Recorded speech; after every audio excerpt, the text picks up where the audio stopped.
오늘은 어린이 주일입니다. 우리 교회에 속하 있는 여러분들 자녀들 위해 하나님의 충만한 은총이 함께하게 되기를 축원합니다. 어린이 주일날 하나님 앞에 나와서 예배하는 여러분들 위에도 영원토록 변함없으신 하나님의 놀라운 사랑이 충만할 수 있기를 축원합니다. 먼저 오늘은 제가 시 한 편을 소개하는 것으로 말씀을 시작하겠습니다. 그 꽃이라고 하는 시인데요. 고은 씨가 쓴 시입니다. 그 꽃. 내려올 때 보았네. 올라갈 때 보지 못한 그 꽃. 답니다. 굉장한 시를 기대했다가 그러나 저도 그랬고요. 이게 무슨 시야? 이런 정도면 나도 얼마든지 쓸 수 있겠다. 나도 100번 시인이 되고도 남겠다 생각을 했는데, 그런데 그런 시가 아니더라고요. 쉽게 쓸 수 있는 그런 시가 아니더라고요. 굉장히 의미가 들어가 있어요. 또 한 번 듣고 다 깨울 수 있는 시, 놀라운 거잖아요. 내려올 때 보았네. 올라갈 때 보지 못한 그 꽃. 외웠나요? 한번 해봐요. 시작.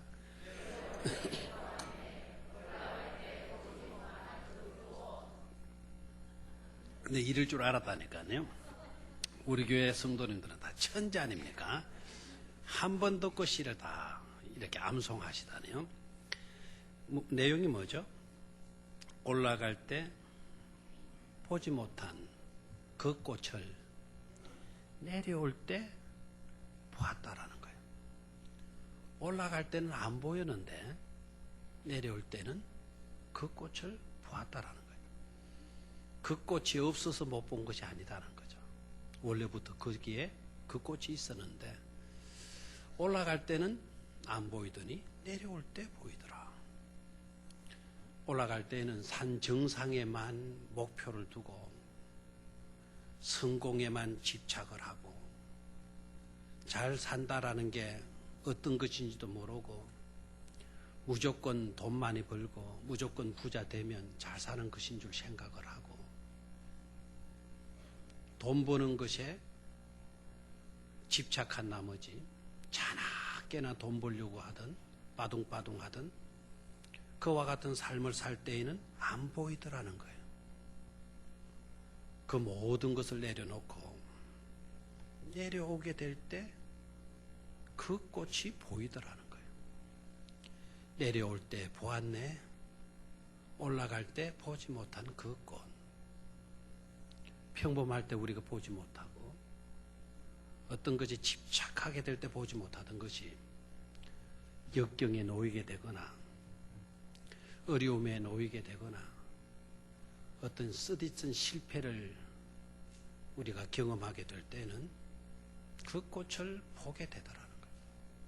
없던 꽃이 갑자기 생겨서 보게 되는 게 아니고 보지 못하던 그 꽃을 우리가 보게 되더라는 겁니다. 사랑하는 우리 성도 여러분, 오늘 우리 모두는 올라갈 때 보지 못한 그 꽃을 겸손한 마음으로 내려서면서 그 꽃을 볼 수 있게 되기를 축원합니다. 하나님의 은혜도 마찬가지예요. 올라갈 때, 교만할 때 받지 못하던 그 은혜, 내려갈 때에는 볼 수도 있고 받을 수도 있는 줄로 믿습니다. 그 은혜로 충만할 수 있기를 축원합니다. 오늘 말씀의 제목은 디베랴 바다와 오직 예수라고 하는 제목으로 말씀을 나누도록 하겠습니다. 갈릴리 바다, 여러 이름들을 갖고 있어요. 갈릴리 바다, 너무나도 익숙해 있는 이름이잖아요. 예수 믿는 사람이라고 하면 갈릴리 바다 수없이 들었을 겁니다. 또 다른 이름은 긴네렛 바다, 긴네렛 호수, 게네사렛 호수, 게네사렛 바다. 긴네렛이라는 말과 게네사렛이라고 하는 말은 똑같아요. 이 이름의 뜻은 하프예요. 하프. 갈릴리 호수의 모양이 하프처럼 생겼거든요. 하프처럼. 그래서 하프처럼 생겼다고 하는 데서 비롯된 이름이 바로 긴네렛 게네사렛이라고 하는 이름입니다. 이 호수는요, 유대인들에게 있어, 이스라엘 사람들에게 있어서는 너무나도 중요한 바다예요. 생명의 원천과도 같은 곳이 이 갈릴리 바다예요. 그러니까 그들은 이 바다를 중요시 여길 수밖에 없고 그 바다를 사랑해요. 누구나 다 사랑해요. 삭막한 인생을 살면서도 갈릴리 바다 하게 되면은 마음의 평온을 되찾는데요. 히브리인들에게 있어서는 어떻게 보면 정신의 고향과도 같은 곳이 바로 갈릴리 바다라는 거죠. 그런데 로마가 세계를 제패하게 되면서 이스라엘 땅, 유대 땅도 로마가 정복을 하잖아요. 정복을 했는데 정복을 했을 때부터 뭐 그런 것은 아니고 헤롯 안티파스라고 하는 사람이 유대 지역을 통치하게 되어져요. 그러니까 로마가 땅을 정복하고 난 뒤에는 거기에 자기네들의 지도자를 하나씩 갖다 심어 놓는 거예요. 그리고 그 지역을 통치하도록 만드는데 헤롯 안티파스가 로마의 임명을 받고 갈릴리 지역을 다스리는 때였어요. 아마 이 안티파스는 로마 황제의 은혜에 고마움을 누구보다도 크게 가졌던 것 같아요. 그래서 자기가 이 갈릴리 지역을 통치하게 되어지면서 유대 사람들이 그렇게 좋아하는 갈릴리 바다 이름을 바꿔버려요. 어떤 이름으로 바꿔버리는가 하니까 자기의 황제가, 로마의 황제가 그때 디베리우스라고도 하고요, 디베리오라고 하는 황제가 세계를 제패 로마의 황제로 있을 때 헤롯 안티파스가 이 갈릴리 바다, 이 중요한 갈릴리 바다, 유대인들이 그렇게 사랑하는 이 갈릴리 바다를 디베랴 바다로 바꿔버려요. 그러니까 자기의 황제의 이름으로 갈릴리 바다 이름을 바꿔버려요. 긴네렛 호수, 갈릴리 호수를 뭐로 바꿨다고요? 디베랴 호수로 바꿔버려요. 그렇게 되니까 유대 백성들이요, 굉장히 마음속에 분노하는 마음이 생기죠. 그렇죠? 이 바다를 왜 디베랴 바다로 바꾸느냐, 이름을 바꾸느냐, 이것은 있을 수가 없다. 있을 수가 없다. 디베랴 바다로 바꾸었다라는 것은 이 바다도 황제에게 속한 바다다. 로마에게 속한 바다다. 황제에게 속한 바다다. 특히 황제 중에서도 누구에게 속한 바다다? 디베리우스 황제에게 속한 바다다. 즉 황제의 바다다. 이렇게 바꿔버린 거예요. 그러니까 어느 민족보다도 민족성이 강한 민족이 바로 히브리 유대 사람들 아닙니까? 민족성이 강한 유대인들이요, 헤롯 안티파스가 갈릴리 바다를 디베랴 바다라고 바꾸었다 하더라도 디베랴 바다라고 부를 리는 만무하죠. 그렇게 부르서도 안 돼요. 그렇게 부를 수도 없어요. 왜 그런 거 아니까? 갈릴리 바다는 자기들의 삶의 생명의 뭐와도 같아요? 원천과도 같다 이 말이에요. 그 바다를 끌어서, 그 호수의 물을 끌어서 자기네들이 생활 용수로 해요. 식수도 거기서 해요. 그리고 그 물을 끌어서 농사를 짓고 농장을 짓고 하게 된단 말이에요. 그런데 그 갈릴리 바다 이름을 디베랴 바다다, 디베랴 바다다, 황제의 바다다. 그러면은 자신들의 생명의 원천이 누구에게 있다라는 거예요? 황제에게 있다라는 거예요. 황제로 말미암아 우리는 산다. 황제가 주는 물을 마시고 우리는 산다. 황제가 주는 물로 우리는 농사 짓고 생활한다. 그래 황제가 주는 것이 되어져 버려요. 황제로 말미암아 사는 존재가 되어져 버리는 것이죠. 그렇기 때문에 절대로 유대 사람들은요, 이 갈릴리 바다, 게네사렛 바다, 긴네렛 호수를 디베랴라고 이름을 바꾸었지만 디베랴로 부르지 않는 거예요. 그런데 놀라운 거는요, 디베랴라고 하는 이름으로 갈릴리 호수가 불려진 것을 성경에 두 곳에서 싣고 있다라는 사실이에요. 성경에 우리가 그 다른 이름으로 바뀌어진 이름으로 기록하지 않았다면 우리는 그런 이름이 있는 줄조차도 몰랐겠죠. 성경에 디베랴 호수 또는 디베랴 바다라고 딱 두 군데 나타나고 있어요. 놀라운 거는요, 두 군데 나타나는데 묘하게도 성경 두 권에서 나타나는 게 아니고 요한복음이라고 하는 성경에만 나와요. 그래, 요한복음은 누가 기록했죠? 사도 요한이 기록을 하잖아요. 사도 요한이요, 디베랴 바다, 갈릴리 호수를 디베랴 바다, 디베랴 호수라고 부르고 그렇게 자기 복음서에 기록을 해놨단 말이에요. 그럼 우리는 생각을 해봐요. 왜 가룟 유다만, 가룟 유다가 아니고 사도 요한만 왜 갈릴리 바다를 디베랴 바다, 디베랴 호수라고 부른 것인가? 그 이유가 뭔가? 마태도 마가도 누가도 갈릴리 호수에 대한 기록을 많이 하고 있지만 그 어떤 곳에서도 디베랴 바다다, 디베랴 호수라고 부르지 않았는데 유독 왜 사도 요한만이, 그것도 한 번도 아니고 두 번이나 자기가 기록한 요한복음서에 기록을 하고 있느냐는 거죠. 아마 사도 요한은 민족성이 약했기 때문에 그랬을 것 같아요. 디베랴 바다라고 부르는 그 의미 자체를, 그 사실 자체를 사도 요한이 몰랐기 때문에 그렇게 기록했을까요? 아니면 쉽게 이해가 되는 대로 로마 황제에게 잘 보이고 헤롯 안티파스에게 잘 보이려고 갈릴리 바다를 디베랴 바다로 바꾸었을 때 주저하지 않고 사도 요한은 그 디베랴 바다로 이렇게 부른 것일까? 만약에 그것도 아니라면 어떤 다른 의도와 목적을 가지고 일부러 사도 요한이 디베랴 바다라고 부른 것일까? 여러 가지로 우리는 의문을 품을 수가 있어요. 저는 이 말씀을 준비하면서요, 이 성경을 읽어 내려가면서 갑자기 감동을 요사이 많이 주셔요. 성경은 어떤 절 한 절이라도, 어떤 단어 한 단어라도 이거 함부로 읽고 그냥 의미 없이 스쳐 지나가서는 안 되는 것이로구나. 성령으로 감동 입어가지고 기록한 성경이기 때문에 정말 그 한 절 한 절, 한 단어 한 단어에 새겨져 있는 그 감추어진 비밀들은 엄청난 축복으로 우리에게 와닿고 있는 것이로구나 하는 것을 깨닫게 돼요. 저도 이 구절은 수없이 읽었어요. 지난번에는 이 구절 읽을 때 올라갈 때 보지 못한 그 꽃, 올라갈 때 안 보이는, 지난해는 안 보이던 거예요. 내려올 때 보았네, 올라갈 때 보지 못한 그 꽃.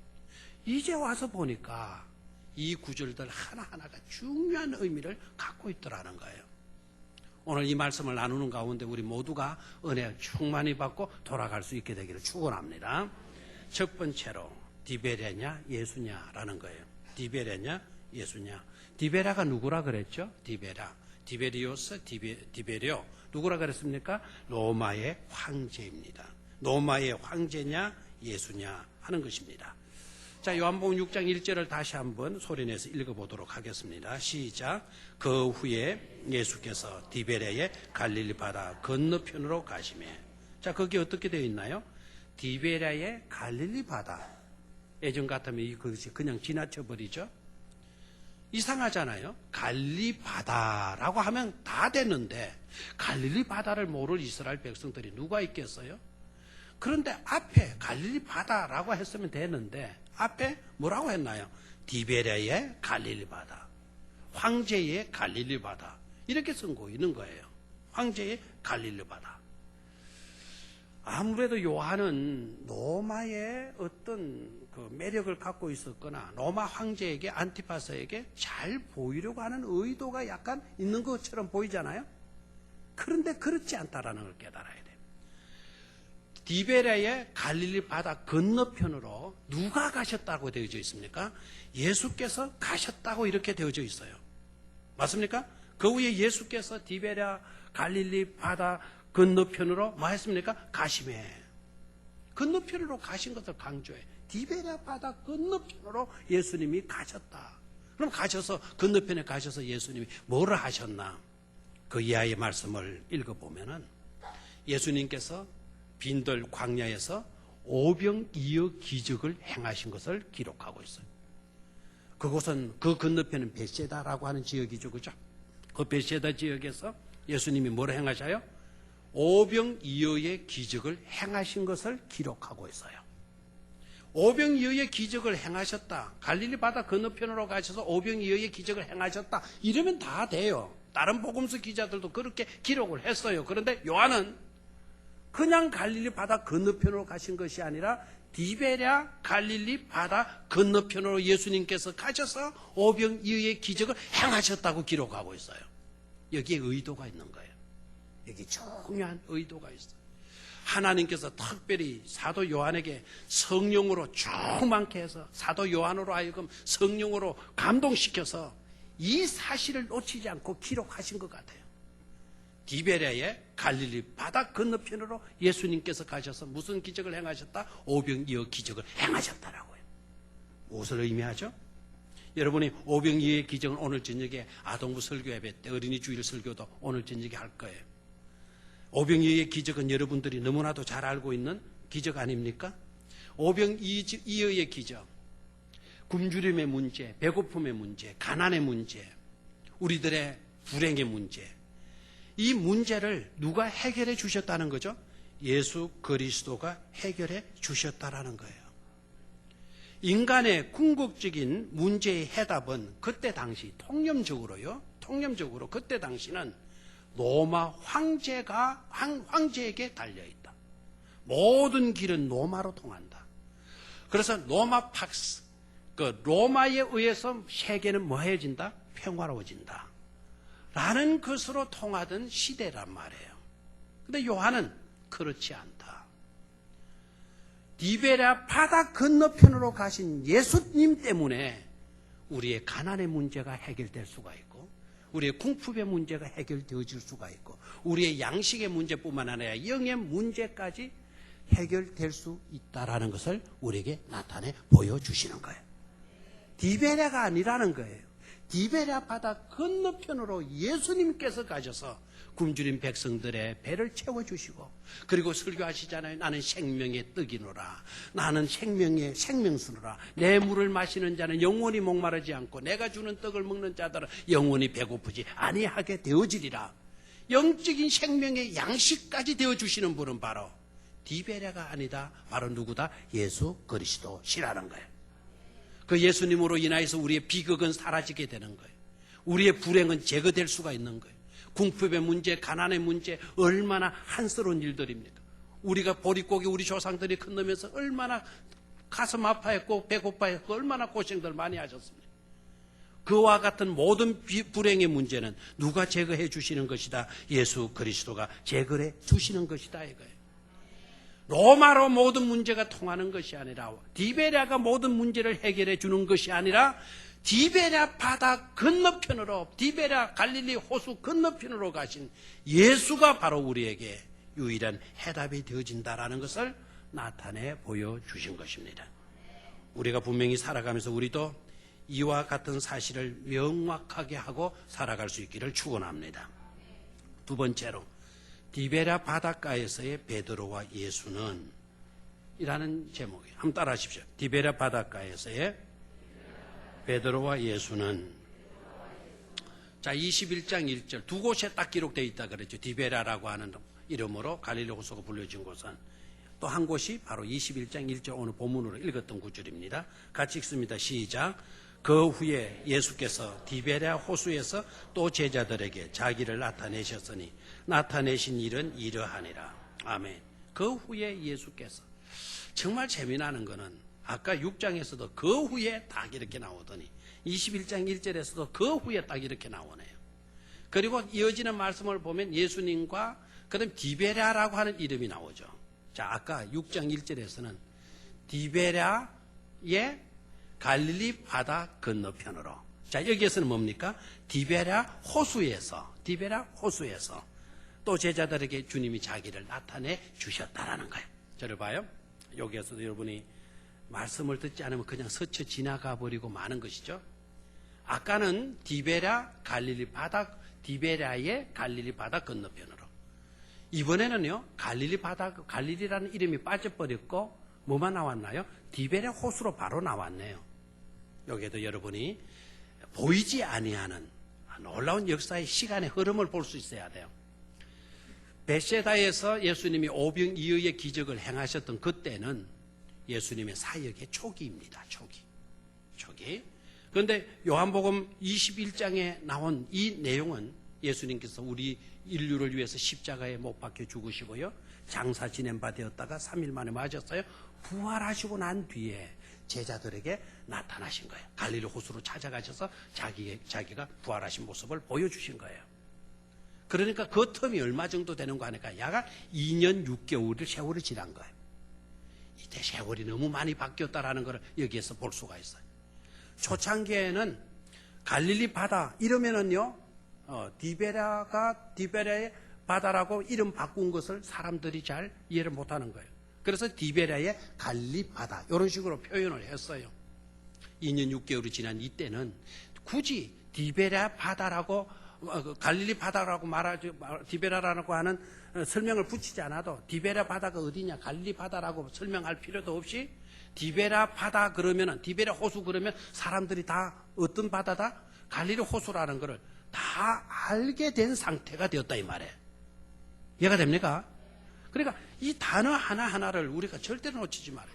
이 표현 자체에서 성령의 감동이 주어진 것을 깨달을 수가 있죠. 우리나라도 옛날에 그랬잖아요. 일제 앞제 밑에 있을 때 막 이름 부를 때 일본 창씨 개명 했잖아요. 일본식 이름으로 부르잖아요. 사또, 사리또, 이런 게 있는, 그런 이름이 있는지 모르겠는데, 가마모토로 합시다. 이름 좋게. 가마모토. 내 이름을 가마모토로 바꿨어요. 바꾸라 해서. 근데 사람들이 나를 부를 때, 뭐로 바꾸는지 잘 모르니까 석규나 부르기도 하고, 가마모토 부르기도 하고. 그러다가 2년, 3년 지나고 10년 지나면은, 석균이라고 하는 이름은 온데 가도 없어져도 돼요. 뭐로 다 통해요? 가마모토라고 부르지듯이 말이죠. 디베라의 갈릴리 바다 이렇게 설명할 필요 없이 이제 디베라 호수, 디베라 바다로만 해도 다 통하게 되어졌단 말이죠. 그만큼 로마가 힘을 발휘했다는 거 아닙니까? 그만큼 로마가 영향력을 끼쳤다는 거 아닙니까? 디베라 바다라 해도 이제 다 통하게 되어진 그런 시대가 되어졌다라는 거예요. 그런데 왜 요한은 또 디베라 호수라고 딱 단정적으로 이렇게 또 말을 하고 있는가라고 하는 것이죠. 자, 그런데 여기에서 디베라 호수에서 딱 말씀해놓고는 뭐라고 이야기하죠? 또 제자들에게 누구를 나타내셨다고요? 예수님 자신을 뭐 했습니까? 나타내셨으니 나타내신 일은 이러하리라라고 이야기를 나와요.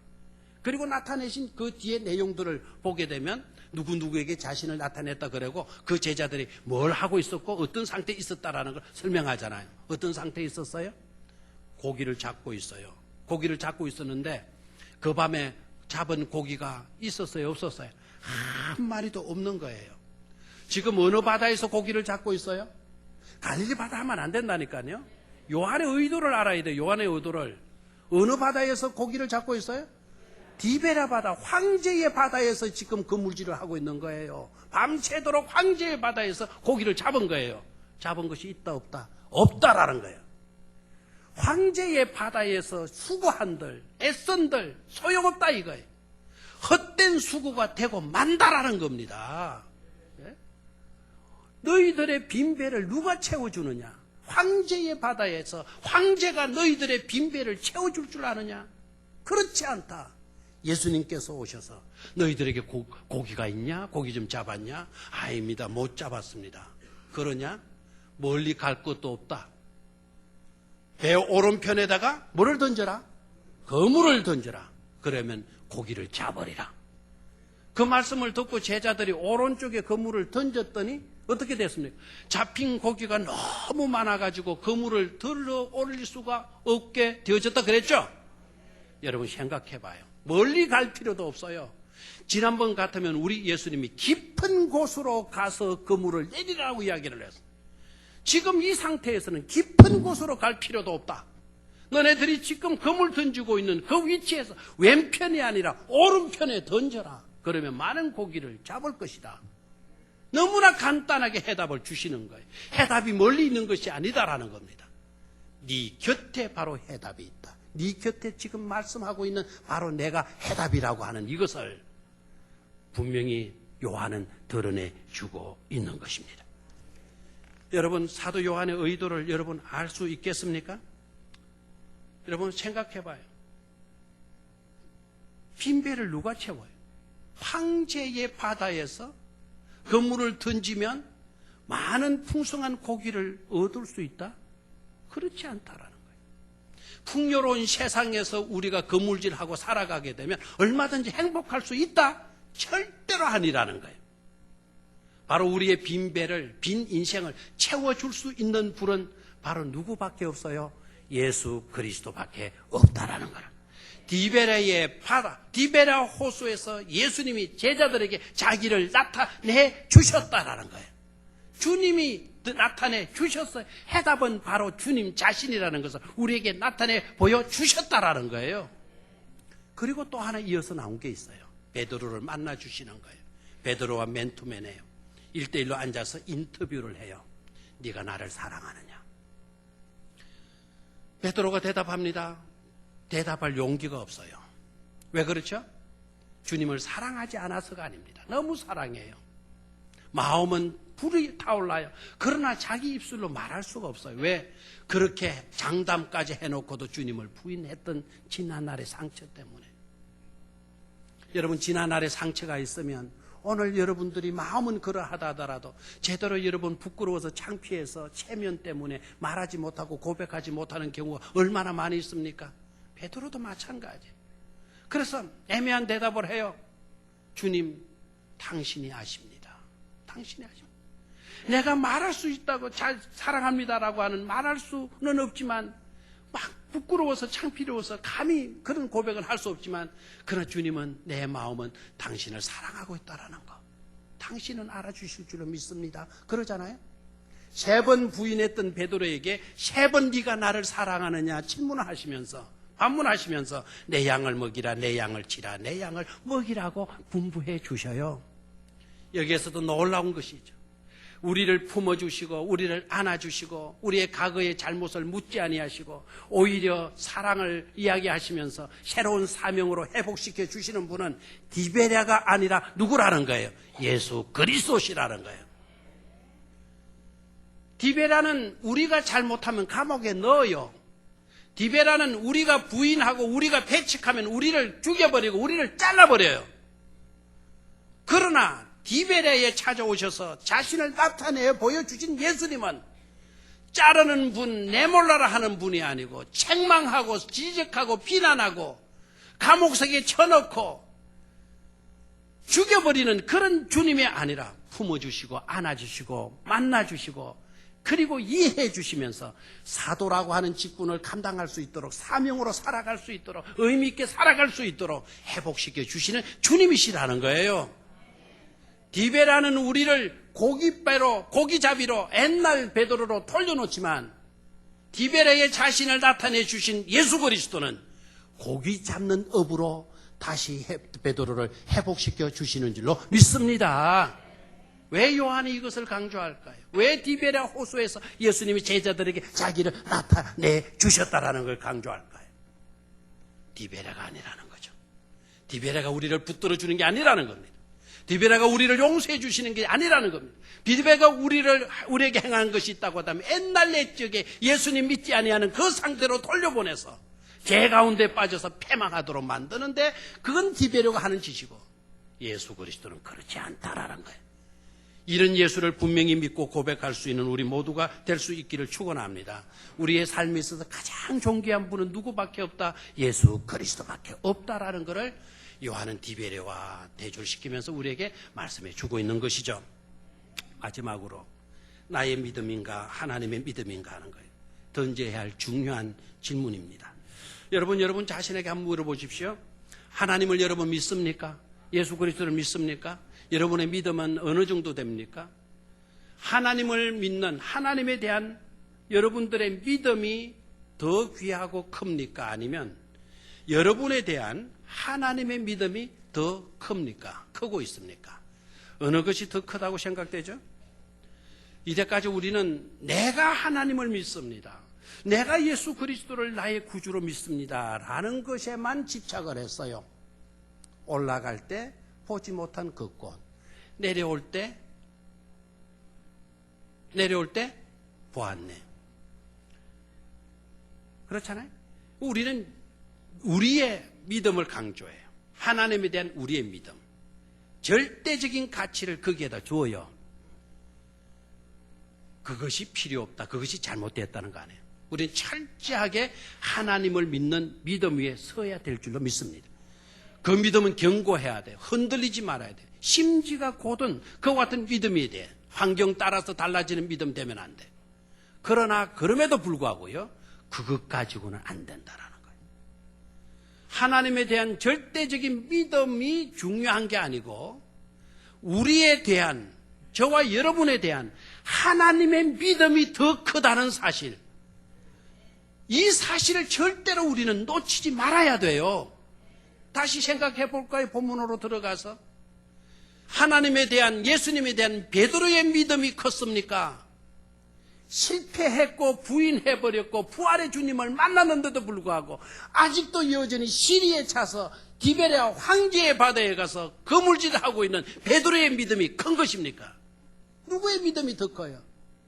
그런 베드로를 아직도 저버리지 아니하고 믿어주시고 계시는 건, 그래서 찾아가 주시고 만나 주시고 사명을 회복시켜 주시는 주님의 믿음이 더 높고 더 크고 더 많은 것 아닙니까?